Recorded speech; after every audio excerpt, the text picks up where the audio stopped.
Good afternoon po mga kababayan on sir. This is Jam, the Filipino channel namin yung panglikod.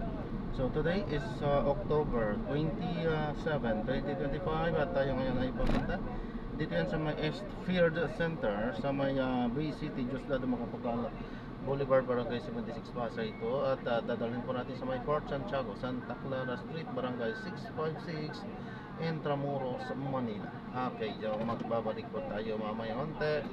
Pag nakuha na po natin sa disclaimer naman po, ang content po natin ay kalsada at hindi ang passenger. Kaya naman, sakali mo po na may marinig kayo, mga pangalan ng lugar, pangalan ng tao, pangalan ng organizations, government o private man yan, ay wala pong kinalaman ang channel nito at wala pong pinapatungkulan. Lahat po ng pinag-uusapan dito ay pawang dito lamang po yan sa loob at wala pong pinapatungkulan sa labas. Okay po, magbabalik po tayo mamaya konti pag nakuha na po natin sila. At samantalang tayo pagpunta doon ay makinig tayo ng mga talakayan at mga nagbabagang mga balita.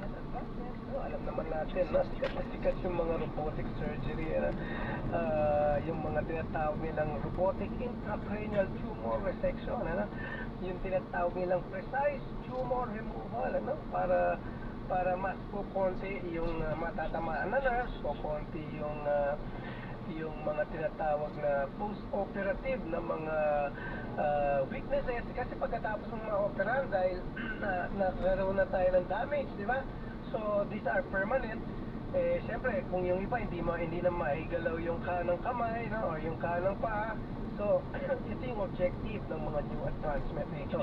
Kahit pa paano, minimally invasive at minimal din yung tinatawag nilang mga complications and even yung mga effects ng resecting the cranial nerves, no? Ito yung mga tinatawag nilang fluorescence guided surgery, no? Meron din tayong tinatawag na ganyan. It gives the surgeon para maka-achieve sila ng precision dito gamit ang mga instrumentong seismograph. Samantala, ang intensity naman ay ang sumatan ng epekto ng lingkod. Kung gaano malakas ang daranasang pag-irig ay isa lang dulot ito sa mga tao at istruktura. Magkaibang datos, pero parehong mahalaga. Katuwang ang Radyo Pilipinas dapat alerto publiko. Radyo Pilipinas is on fiber.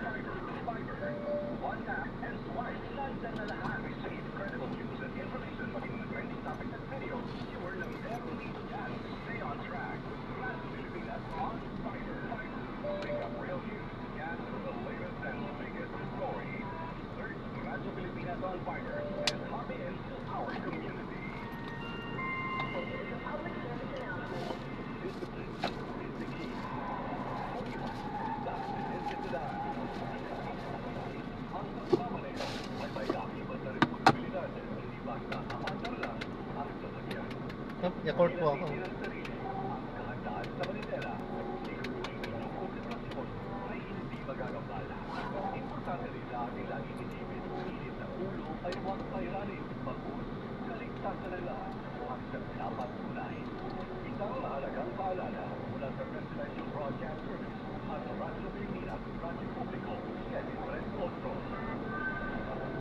Public service announcement from PBS Presidential Broadcast Service at Radyo Pilipinas, Radyo Publiko, Kevin Fred Costro. Health is wealth. O yan, at hindi masasasabihan lamang kaya ating alagaan ang inyong kalusugan. Doctors on board. Sa Radyo Pilipinas, Kevin Fred Costro, PM. Bilis na oras, 10 minuto na lang bago mag-alas 2 ng hapon at nalulipagi na nga tayo ng ating programa. At kanina ay pinag-usapan nga natin itong tungkol sa brain tumor. Bago tayo pagsamatalang paalam doon, ano yung mensahe sa mga nakasabay sa atin na gusto mag-iwan na maaaring tumaraan o may kakilalang may tumor sa utak, ano yung nagpipili yung mga pananalita? Yes, pagdating naman sa mga brain tumors and even malignancies, ang madalas natin sabihin dito, the earlier na ito ay magawa ng paraan, maoperahan o magamot natin, sa paano paraan, yung chances of survival nakadepende po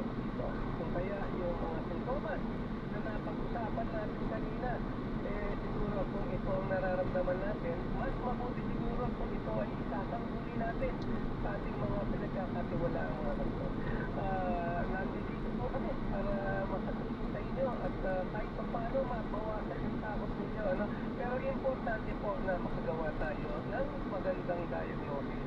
And syempre, once na nalaman na natin what is causing yung nararamdaman po ninyo, dito po natin mapaformulate yung mga karampatang lunas na pwede po na masok po natin yung problema. Muli, ito po si Dr. Claro Cayanan.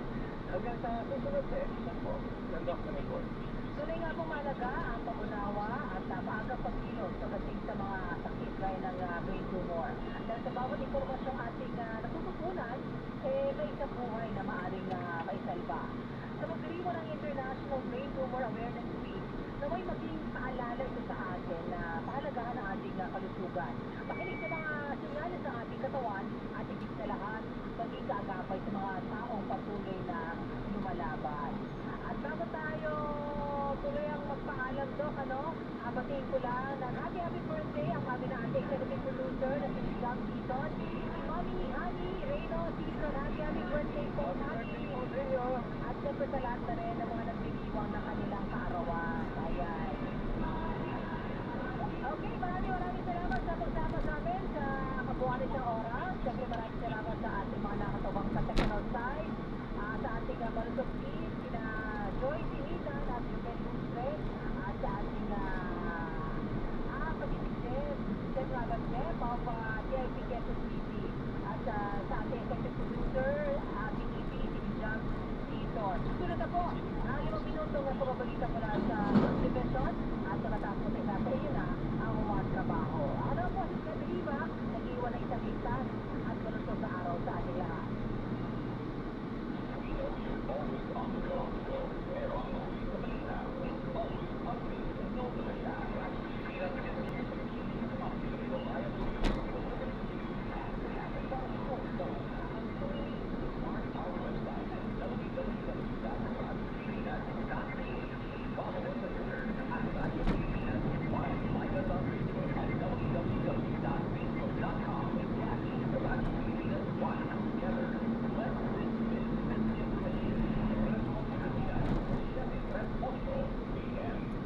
Natin sa Bongkapulo. Anin na rin po ba kung sulapit ang ganap na laswas ng hapon? Dinadaan po. Sakit na kaibigan. Tamo. Yan. Ang dami ng level siyang nabigay ni Attorney Seonira. Sana natulungan kanya. Maraming salamat sa pagtawa. Thank you. Ayan. Mahirap din yun, Attorney, kasi yung mukha mo yung nakapronta sa pagbebenta ng mga illegal na mga bagay. Siyempre, pag nahuli yan, ikaw ang unang pupuntahan. Pangalan mo, mukha mo, di ba? Kaya yan yung identity. Kasi at the same time, sa mga usapan natin kanina, mga trademark laws, yung right of persona, yung mismo... Kaya karapatan ko maging ako? Oo. Exactly. Nagbibiro lang ako, sir. Totoo pa Yes, yun.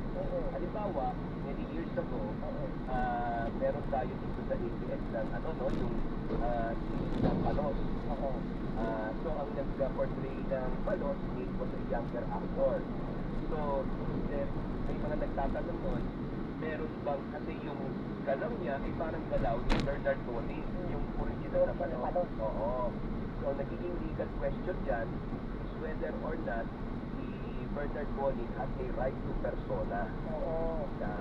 Ang ngayon, depende yan. Kasi usap sila ng manager niya or whatever. Kasi yung iba, ayaw mismo magsuot ng basis kasi matatype ka sila. Paano kunyari ginagaya lang namin nila? Katulad nila nung signature doon sa kami Fernando po. Di ba yung pinag-release nila sa Viva? Di ka pa yung kanay. Iba naman yun. Yung ganung style, kasi sila Jackie Chan, ginagawa rin yan. Ang tawag yan sa entertainment ay common stock. Yung kasikat na Kinopia ng kinopia. Kinopia ng kinopia. Ang legal history ng Pilipinas, noong 1950s, may game parate sa radyo na merong container, tapos i-represent sa contestant. Okay, tapos may pera o yung box, kwarta o bahon. So, nagkaroon ng ablahan yan, ganyan. So, Tito Pepe, if I'm not mistaken, nagreklamo sa late Pepe Sibilde dun sa isang program ni Mr. Jerry Villame. If I'm not mistaken, ang resolution doon is that yung warta o kauntay, pera o bayo, lahat kayo, walang A dyan, kasi yan ay gas-gas na. Oo.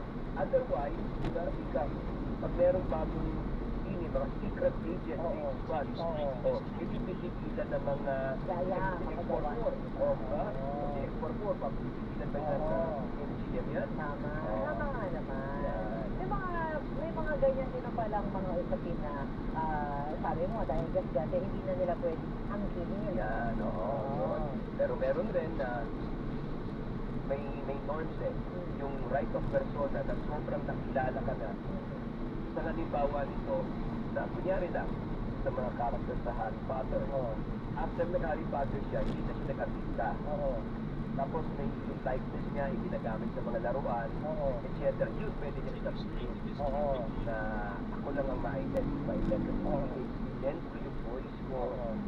but it's a matter of evidence. Oo. Ay, alam mo kayo mga abogado, napapahirap ng buhay natin. Kasi tumulong pala. Yeah. Pinapagaling kasi dinisli ka natin na may right of persona. Maganda rin yan yung malaman natin ang ating mga batas para hindi tayo masagasaan at mapaglaruan. Diba? Lalo na sa panahon ngayon na bigaya na ng mga third world moves dahil magpapasya na. Ingat tayo dyan. Oo. And by the way, with social media, like the other form of media, at isa rin parang nagiging flashpoint ay yung respect for freedom of religion. Oo. May magpo-comment, hindi kami naniniwala dyan. Ganyan. So, yun, magbabalanse rin yun na constitution ng balancing of interest. Oo. Yung pagpapahayag ko. Pero, ang question is there a right? May karapatan ba na mag-offend sa religion ng iba? Meron ba ngayon, attorney, na kasi katulad na lang ng radyo, telebisyon at pelikula, meron tayong governing body ng CRTC. Ang social media ba, meron na tayong governing body covering that? As far as I know, wala. So therefore, ang relief are either under criminal law or under the civil code. Oo, kasi, dahil ngayon, dahil pumutok ang social media, napakarami pang gray area dyan. Diba? Kaya na cybercrime prevention na. Oo. So halimbawa, nag-post ka ng story, tapos yung story na yung nagkalimutan, pero nakalimutan ng staff mo after 5 years, and then pala yan. So everyday pala may live na nangyayari. Pero ang cybercrime, may cybercrime prevention act na tayo. Yes. Pero napakatangit pa ng cybersecurity ng bansa. That is another, dapat, ang tawag dyan ay dapat may coherence or consistency. Kasi another question there ay yung enforcement. Ayan. So, yan yung mga kailangan nating alamin din at pag-usapan sa mga susunod na mga episodes nito Hello Attorney. Siyempre, mababalik po si Attorney Noel at si Liza. Pero for this hapon, kami po ang inakasama rin kalagi po kasama si Attorney Toto Villarreal. Attorney, maraming salamat sa inyong panahon and for lending us your legal skills. Maraming salamat, Vika. Maraming salamat sa pagkakataon ko. At I'm just here. Sana. Magkano siya? Magkano? Basta yung may right of persona. Magbabalik po kami sa susunod. Bukas po Attorney Noel naman at si Mr. Emma yung mga kasama. Ang action ngayon kasama si Dr. Dennis mo at si Tony Baderos. Susunod na. Ito po ang programa ng Hello Attorney. Maraming salamat sa joining us. God bless.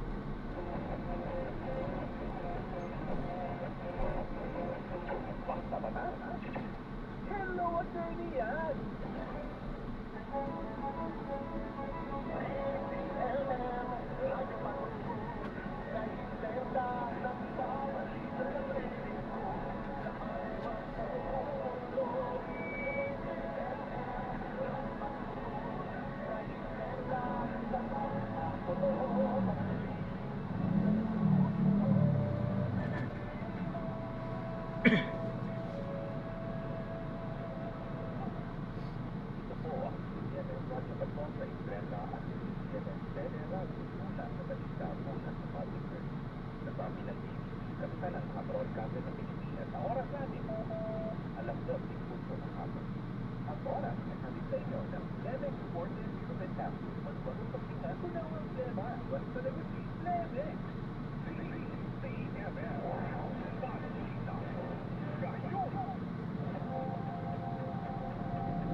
Sinabi sa rin ng Deputy Court Authority First Minister Tamonte na simula ngayong araw, inaasahan na ang unti-unting pagdalo ng mga pasaherong gagamit sa iba't ibang probinsya na ibabugnayan ng renta sa National Electric Authority at mga shipping line para sa mga karagdagan ng barkong pagbiyahe habang nagsagawa na yung surprise drug test sa mga tauhan sa mga pantalan.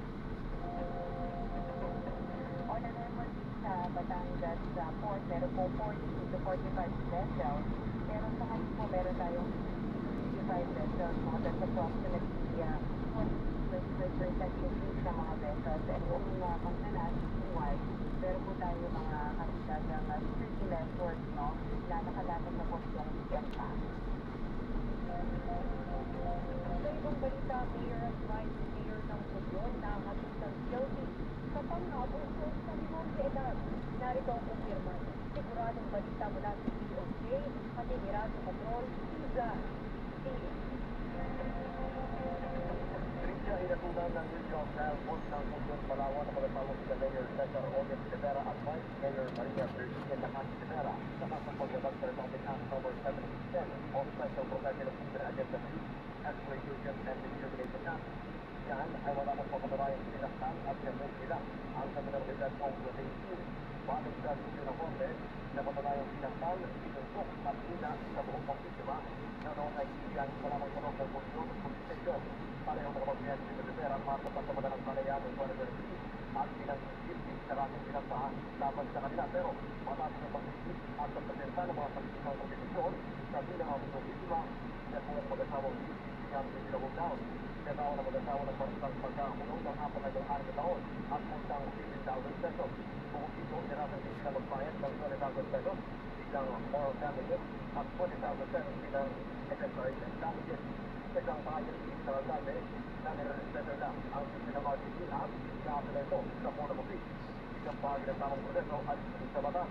Nagsisimula rin ang kanilang kampong mananaitong siya at katotohanan. Observado, sigurado, ito ang Radyo Patrol, Brad, CNN. Maraming salamat, Lisa. At yan ang mga balita basta minsan na palapormadad sa CNN. Manatiling nakaputok sa CNN, Facebook at YouTube channel. Ako po sa Twitter. CNN, balita ngayon. Sa bawat tanong, sa bawat dahil, meron kang maaasahan. May makikinig. Ngayon!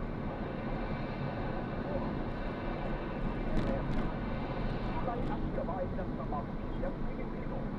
Tutugon ang aksyon. Gamon, oras, kundi ngayon! Aksyon ngayon! Kasama ang tatak ng pagseservisyo, Willie Correro. At ang katuwang mga kalusugan at public service, John Dennis. Ito ang CNN Aksyon ngayon!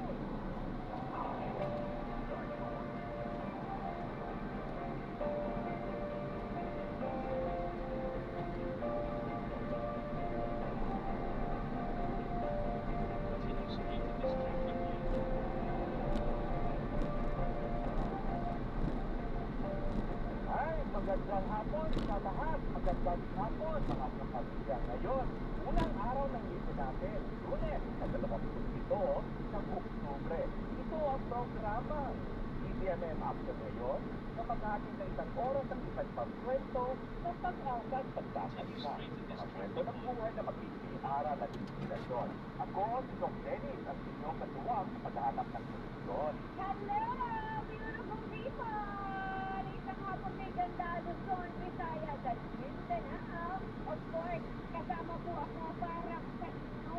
Magandang umagamay at umagamay. Mamaya, nagkundi ngayon na. Ito Aksyon ngayon. As usual, sa Bini, nagsiksik tayo ngayon at siyempre, di ba, undas mix. Alam naman natin ang daming preparasyon. Kanya-kanyang sitwasyon, kanya-kanyang preparasyon dahil hindi lahat ng tao ay dito sa Maynila. Nakasabihin natin yung mga loved ones natin sa Maynila lamang.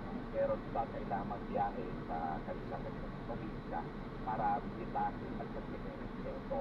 Saka sa mga ganitong panahon na nagsisimula ng maglinis, mag-doon, oo, mag-pintura, mag-linis ng mga dumi-dumi para pag nagsisimula ng Torito Santos, malinis na at handang-handa na.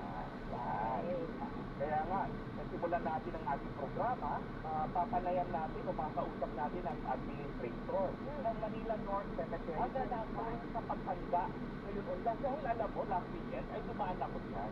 Ako ay... sa North, Opo, kasi... sa uno, no, sa ganda. Opo. Balikaraniwan na ho ba yan, taon-taon, na mas maaga, may mga marami ng mas maagang nagpupunta sa Norte? Siguro po ngayon po dahil siguro sa masamang panahon, kaya nagpupunta na mas maaga. Pero meron pa tayo sabihin natin, service hours. Anong oras po ba ang cemetery para sa mga kamagaan? Bukas po cemetery po natin. Ngayon po hanggang bukas po, 6 a.m. to 6 p.m. Pero po sa August 29 hanggang September 2, 5 a.m. po hanggang 9 p.m. po. Bukas ang cemetery. Extended. So 5 to 9. 5 to 2 po. 5 to 9, 5 a.m. to 9 p.m. Sa 29 hanggang 10. Opo. Sir Dandan, ano na po ang mga limitasyon o yung mga regulasyon na ipapatupad ninyo starting 29? Opo, bawal na po lahat po ng uri ng sasakyan. Hindi po lahat pa mag-uwin. So, tikto, bisikleta, bawal na po silang pumasok. Anong pwedeng dalhin? Anong pwedeng ipasok sa loob ng cemetery? Opo, bawal po ang lahat po ng uri ng hayop, bawal po ito. Ganun din po yung makikingay po na bagay, katulad po ng kusaran, earphone, okay, bawal po yan. Lahat po ng uri ng malutulog sa bagay, katulad po ng mosquito, yung patula, at iba pa, ganun din po ang baril, bawal po. Yung dinner po, alcohol, pintura, bawal po yan. Ganun din po yung mga hayop po natin, bawal po lahat ng uri ng hayop, mga po ng aso, pusa, at iba pa. Sir Dandan, paano po natin i-implement ang mga pagbabawal na ito para masiguro na masunod? Lalabas pa lang po, sa harap pa lang po ng jeep namin, may Dito po. nag-inspect na po tayo. Kasi po May bag-check na, sir. papasok po Apo, kasi dyan po. bag-check na po tayo, wala po daw pag-check. Dito na lang po. Hindi kaya Iliko po natin. ang mekanismo ng pagbagal ng pagpasok ng mga tao at bumaba ang pila? Ay, hindi naman po, taon-taon naman po natin ginagawa to. Oo nga. Sir Dandan, nung doon pa ako nakatira sa Laloma, nagsasara kayo ng mga kalsada? Paano na po ang magiging daloy ng trapiko? Meron po tayo ng traffic yung bukas po lalabas yung license. Bukas po ang Bukas pa. kailan magsisimula ang voting po, sir? Magsisimula po sa 29 po, 29. Hindi nyo ba pwede i-share sa amin, Sir Dandan, kung ano yung rerouting? Oo, marami nakikinig sa akin. Wala pa po kayo final, Ma'am Pini. Ano po maglalabas po ako? Magalog lang po ako ng sincero, Ma'am. Okay. Papasok dyan sa ganun. Tapos yung mga pagkain, sir, meron ba kung pagbabawal Ingat po, sa God bless po. pagdadala ng pagkain? At meron din po ba kayong mga pinapayagan na magtinda ng pagkain sa loob? Wala po tayo vendor sa loob, bawal po. Ayan, so na-drop na natin sila. So maraming salamat po sa panonood. Hanggang sa muli po. Ingat at God bless. Pero Paalam po muna pansamantala at tayo ay gagawa na ng ibang video sa ating susunod na misyon. Paalam po muna pansamantala. This is John pa rin, the Filipino Channel, ang inyong pong lingkod. Paalam po.